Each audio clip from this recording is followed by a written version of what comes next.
But January a year ago, almost exactly a year ago, I had been asked, I became speaker in October 2023, and there were all sorts of big national security concerns and everything going on, and I started requesting a meeting with the president because, you know, I'm kind of old school, I'm a constitutional law guy. The Speaker of the House should be able to talk to the president, especially in times of great national interest and calamity.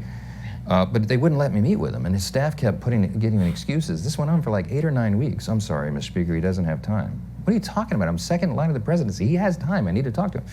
We had, I can't say the classified parts, but we had some big national concerns at the time that I was losing sleep over.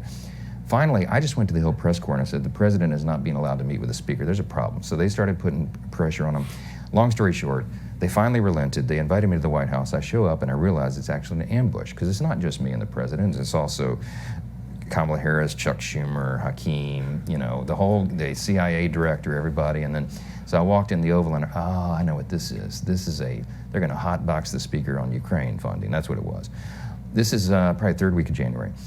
We sit down, we're in the midst of it, and the whole conversation, and I'm going, we don't need to have this conversation. The president reaches over just like this. We're sitting right next to the fireplace in the Oval, and he grabs my arm and he says, the speaker and I just need a couple minutes together. Would y'all just leave us alone? And I looked up on the faces of some of the staff standing around the wall, and they're like, oh, no, he did it. So he called it. He's the commander-in-chief. So everybody leaves, and he and I are standing awkwardly in the middle of the Oval Office, right over the rug by that coffee table.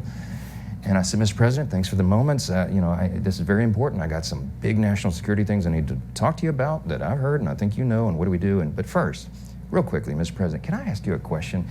I cannot answer this from my constituents in Louisiana. Sir, why did you pause LNG exports to Europe? Like, I don't understand, you know, liquefied natural gas is in great demand by our allies. Why would you do that? Because you understand, we just talked about Ukraine. You understand you're fueling Vladimir Putin's war machine because they got to get their gas from him, you know.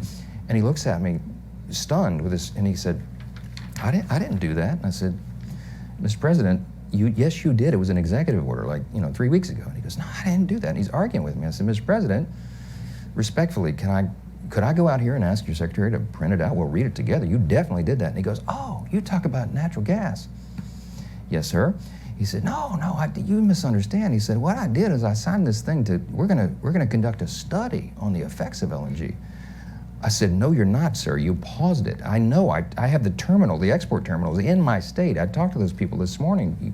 This is doing massive damage to our economy, national security.